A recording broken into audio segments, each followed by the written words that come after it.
After the end of World War II, the world was split into two, East and West.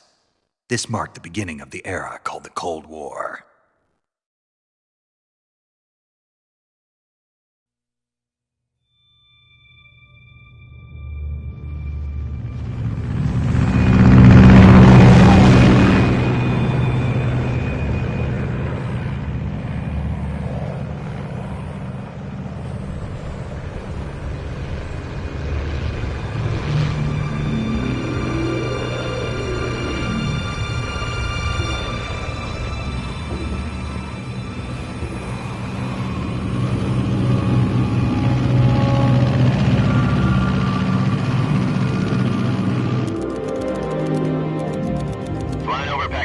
Altitude 30,000 feet.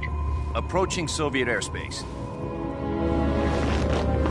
20 minutes to drop off. Commencing internal depressurization. Equipment check. Arm main parachute. All right. You ready to go? Drop zone still showing a high pressure mass. Cav okay. Good. We've got high visibility.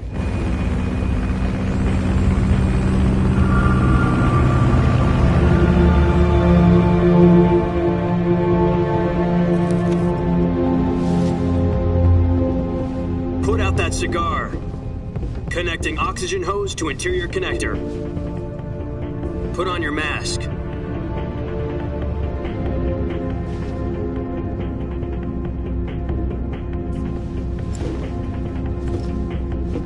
Does this pantywaist know what he's doing?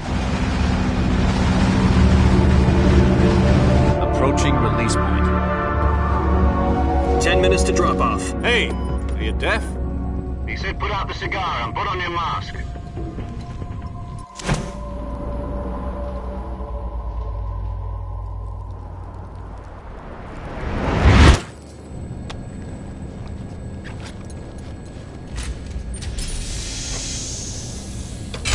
Depressurization complete. Checking oxygen supply. 6 minutes to drop off. Opening rear hatch.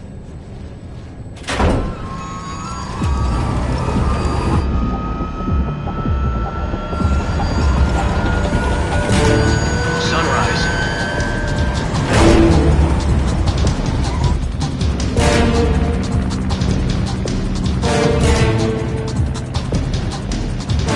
External temperature minus 46 degrees Celsius. 2 minutes to drop off. Stand up. You'll be falling at 130 miles per hour. Try not to get frostbite from the wind chill. 1 minute to drop off. Move to the rear. Activate the auto bottle. This is one for the history books. The world's first halo jump. 10 seconds to drop off. Stand by. Status okay. All green. Prepare for drop off. Countdown.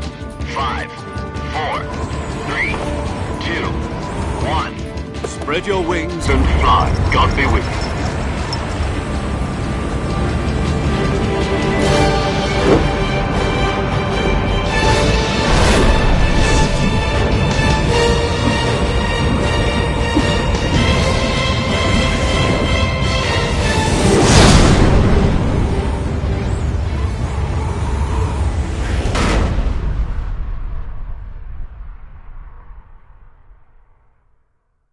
Jack, I've got some important news.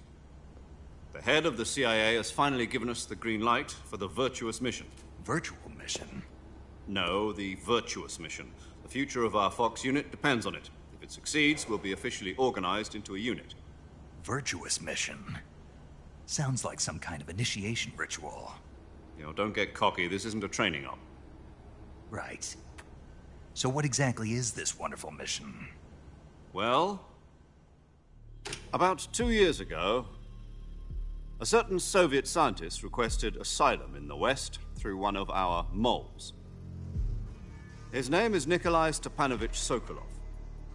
He's head of the OKB-754 Design Bureau, one of the Soviets' top-secret weapon research facilities, and the East's foremost expert on weapons development.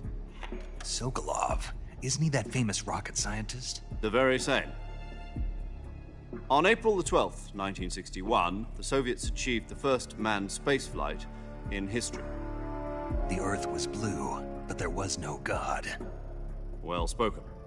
The rocket that carried Yuri Gagarin into orbit was the A-1, known as the Vostok rocket. Sokolov is said to be the man most responsible for the multi-engine cluster used in that rocket. After Gagarin's flight, Sokolov left rocket development to become the head of the newly established Design Bureau. From a lowly technician to head of a design bureau, that's quite a success story. So why do you want to defect? It seems he'd become afraid of his own creations. Afraid? Call it a crisis of conscience. And for that, he left his country and his family behind and went over the fence? Not exactly. One of his conditions was that his family was also to be taken safely to the west. We used a mole to get the family out first and succeeded in sneaking Sokolov over the Berlin Wall shortly afterwards. I was the one who conducted the operation. The security on the eastern side was still full of holes back then. Then what? We got Sokolov over in one piece, but the whole ordeal had left him exhausted, and we checked him into a hospital in West Berlin. It took him 2 weeks and more than 600 miles to get from the research facility in the Soviet Union to Berlin. He was in no condition to say anything coherent. And it was only a week later that we had something much bigger on our hands. The Cuban Missile Crisis. October the 16th, 1962, President Kennedy received word that the Soviets were in the process of deploying intermediate-range ballistic missiles in Cuba. The President demanded that the Soviets dismantle and remove the missiles. At the same time, he announced a naval blockade to prevent further missile shipments from reaching Cuba. But the Soviets didn't back down, instead placing their armed forces on secondary alert. Soviet transport ships carrying missiles continued on course towards Cuba. US and Soviet forces went on alert for an all-out nuclear war. Frantic negotiations were conducted through the UN's Emergency Security Council and unofficial channels to end the hair-trigger standoff. Finally, on October the 28th, the Soviet Union agreed to remove its missiles from Cuba. And so the world avoided a nuclear holocaust. But in order to get the Soviets to pull their missiles out, we had to make a deal. You mean the one where the US agreed to remove its IRBMs from Turkey? No.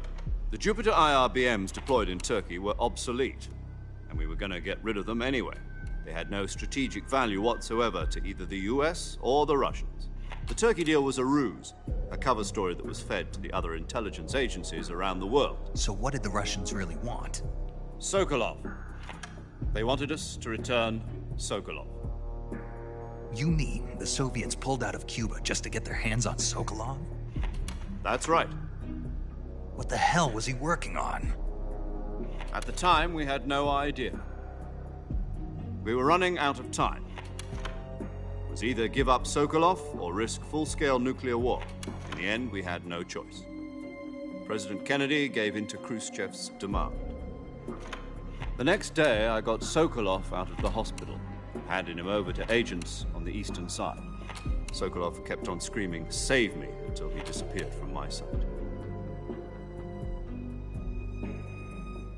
Then a month ago, we received some new information from one of our moles. About Sokolov? Yes. He was taken back to the research facility and forced to continue working on the weapon in question under KGB supervision. What's more, it's on the verge of completion. So what kind of weapon is it? Something to do with space rockets? No, missiles. Same technology. I guess you're right. We don't know the details, but it appears to be a new kind of nuclear device. For half a year now, the Soviets have been conducting frequent nuclear tests at Semipalatinsk. Something to do with the weapon, I assume. We're talking about a secret weapon so big that Khrushchev was ready to pull out of Cuba to get it back. Is Sokolov still in the facility? No. According to our intelligence, he's in Selinoyarsk, a place in the mountains about 3 miles to the west that's known as the Virgin Cliffs. The Virgin Cliffs. Nice name for a virtuous mission. They moved him there just recently. Why? Apparently, they're conducting a field test of the weapon, but it's our best chance to get him back. This mission would never have been possible if he was still in the research facility. This is our last chance. Sokolov must have known that too when he contacted us.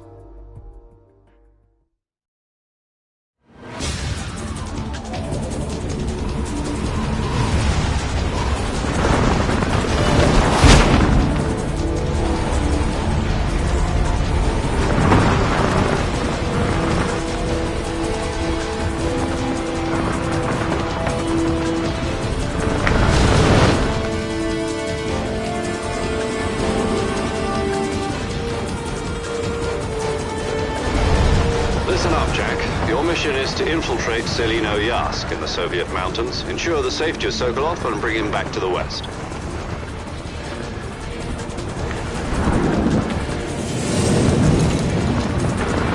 If we don't get Sokolov back before that weapon is complete, we'll be facing a major crisis.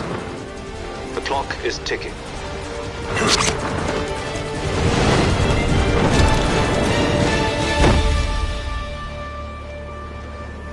Once we've confirmed the rescue of Sokolov, stand by at the recovery point. A recovery balloon will be dropped at that point. Helium will be pumped into the balloon to inflate it. The process takes about 20 minutes. Once it's complete, the gunship's arm will latch onto the balloon and pull it up. The Fulton surface-to-air recovery system. I'm familiar with the theory. Take it easy. It's been combat-proven. Do you think Sokolov is up to it?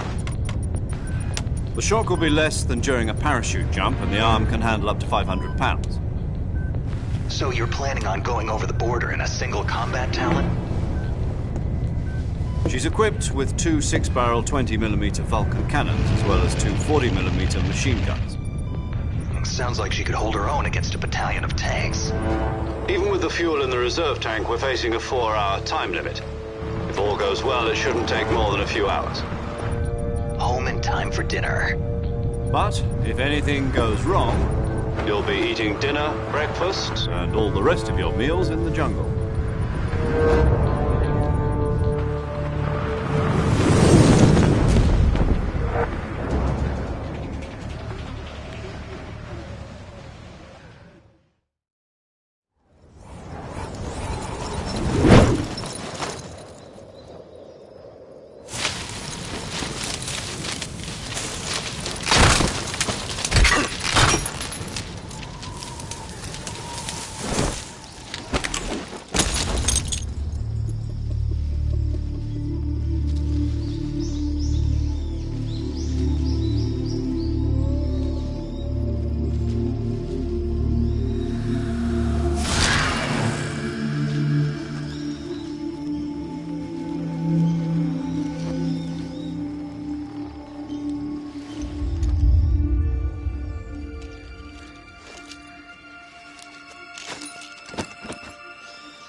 Do you copy? You're already in enemy territory, and somebody might be listening in. From here on out, we'll be using code names to refer to each other. Your code name for this mission will be Naked Snake. I'll be referring to you as Snake from now on. You're not to mention your real name. Snake? What, you don't like snakes? What do you mean? You've eaten one before, haven't you? In survival training. I'm glad to hear that. I don't know if I'd ever order one in a restaurant, but... Be careful, you might not have a choice. What about you, Major? What should I call you? Let's see. I'll be Tom. Call me Major Tom. This will be a sneaking mission. You must not be seen by the enemy. You must leave no trace of your presence. Is that clear? This kind of infiltration is the Fox unit's speciality. In other words, weapons and equipment are procured on site. That goes for food as well. You're completely naked, just as your name implies. Great. Now I see why you asked me if I like snakes. I suppose calling me Snake was your idea of a joke, too. No. There's a good reason for that. I'll tell you later when the time is right. Gotcha. Getting back to the subject, how exactly am I supposed to feed myself? You've been issued a knife and a tranquilizer gun. Use them to hunt for food. You'll also find some medical supplies in your backpack. Yeah, about the backpack. I lost it in a tree on the way down. I see. Well, you'd better go back and get it then. You know where it is? No problem. I can see it from here. It's stuck on a branch. To climb a tree, Stand in front of a tree that's covered in ivy and press the action button. I'll be monitoring your progress over the radio. We can't risk violating Soviet airspace, but I'll be in the gunship. My frequency is 140.85. I'll give you a call if I need to talk to you. If you need to talk to me, use the send function. Okay, Snake, go get your backpack.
I see you've retrieved your backpack, Snake.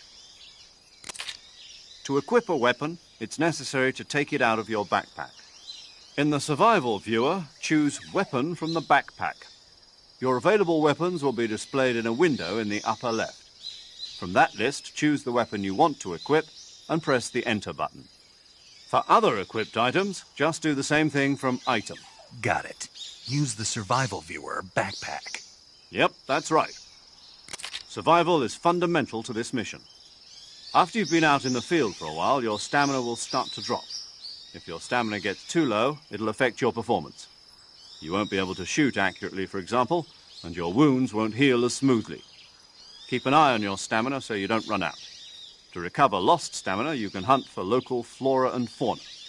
You can use either your tranquilizer gun or your knife to hunt. My only weapon is a Mark 22 Hush Puppy tranquilizer gun? That's right. It's been fitted with its own suppressor. However, the suppressor will deteriorate every time you fire. Once its durability reaches 0, the noise suppression effect will be gone. So don't get too trigger-happy with it. The suppressor's durability is shown in the icon. Any weapons and equipment beyond what you're carrying now, you'll have to find as you go. I have to find my own weapons and equipment? Whose crazy idea was this, anyway? Solo covert actions are standard Fox operating procedure. You can't leave any traces of your presence. No weapons, equipment, footprints, sweat, or bodily waste. The same goes for bullets and cartridges, too. Your presence in enemy territory is already a violation of international conventions of warfare. There aren't supposed to be any American soldiers in Russia. It could spark an international incident. You can't let anyone see you.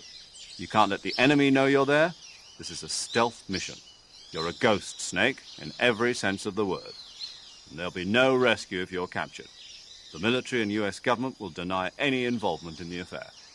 Then I'll just have to take care of myself, huh? I'm afraid so. You've been given a fake death pill for that purpose. SIS guidelines stipulate that soldiers on covert ops like this one be issued a potassium cyanide capsule. Tape it to your body so you can take it when you need to.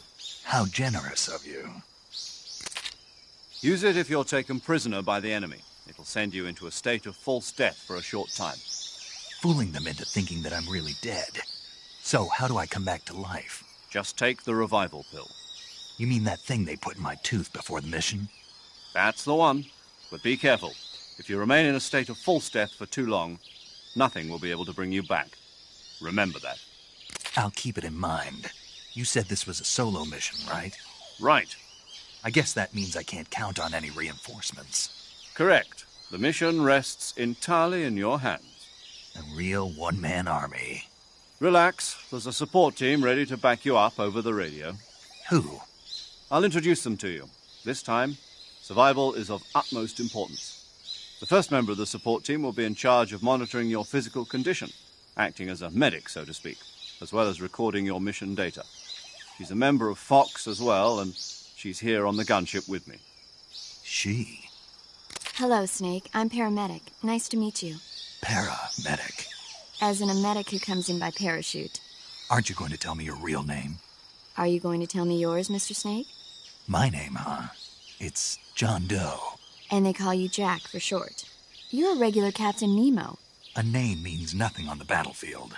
After a week, no one has a name. What's your name? Jane Doe. Very funny. I wasn't joking, but I'll tell you my name only if you manage to make it back alive. My frequency is 145.73. She's also in charge of recording your mission data. Whenever you want to save, send a message over the reserved save frequency, 140.96. So saving lets me record my mission data. That's right. It also records the state of your health. Good to know. There's one more person I want to introduce you to, Snake. Huh? Speaking of snakes, you remember the boss, don't you? A legendary soldier and your mentor. Actually, it was the boss that got the DCI's authorization in the first place. She's going to be serving as Fox's mission advisor. The boss is? She also helped me plan this mission. She and I were at SAS together. Jack, is that you? How many years has it been?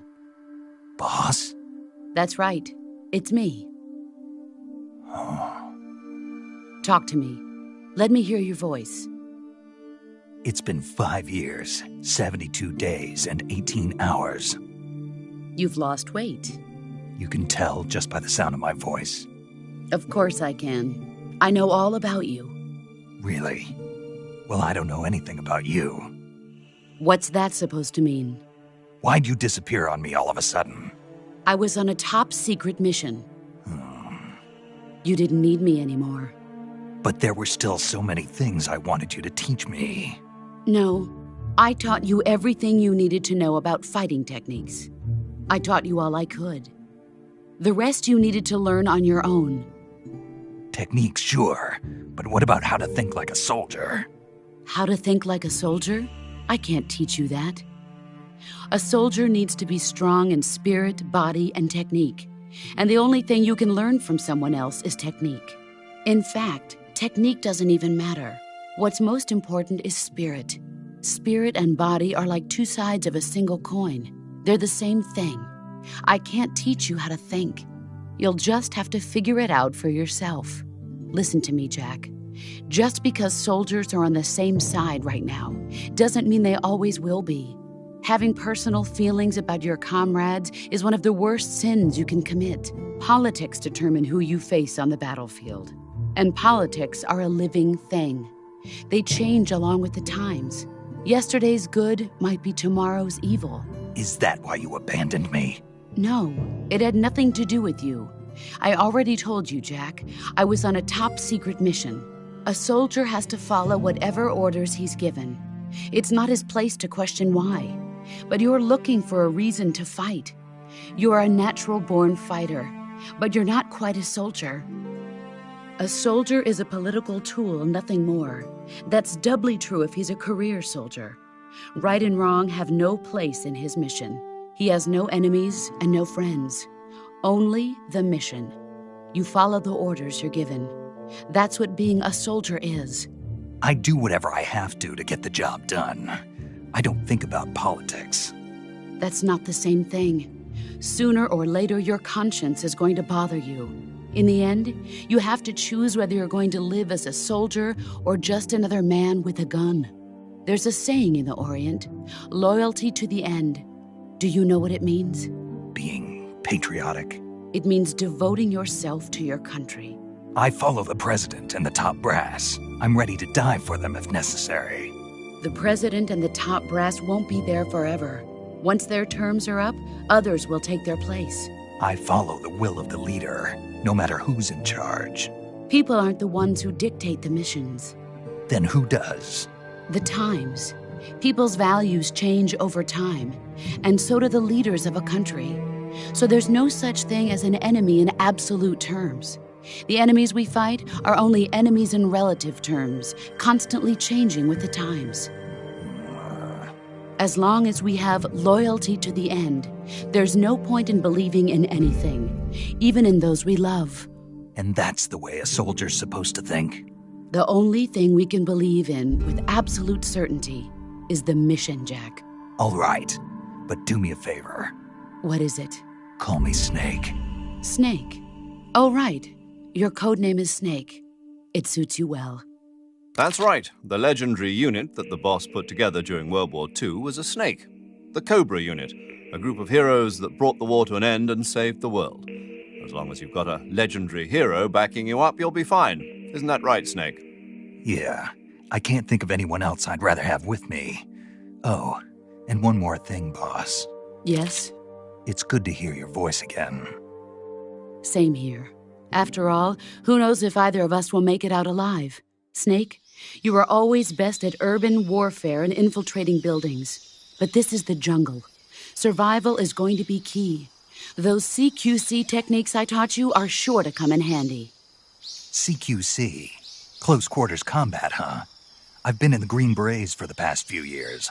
I'm probably pretty rusty. Not to worry. I'll be here to help you remember. After all, this is your first actual survival mission. I'll be supporting you over the radio. Where are you, boss? Next to the Major? The boss is communicating with us by radio from aboard a Permit-class submarine in the Arctic Ocean. My frequency is 141.80. Call me if you need my advice on battle techniques. Gotcha. Your mission is to retrieve Dr. Sokolov. Dr. Sokolov is being held in an abandoned factory located to the north of your current position. Avoid heavy combat and don't let anyone see you. Don't forget that this is a stealth mission. Snake, try to remember some of the basics of CQC.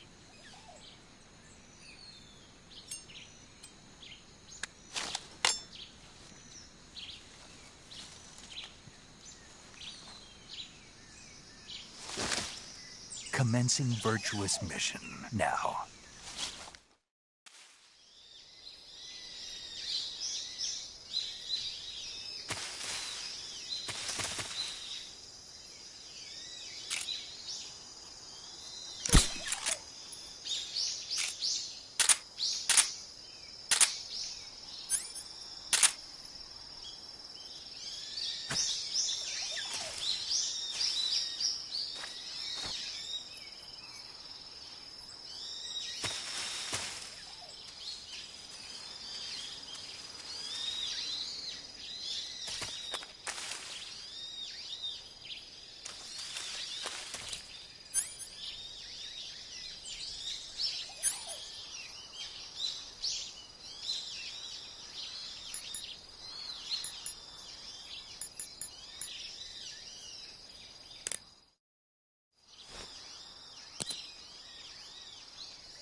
saving the game, Snake?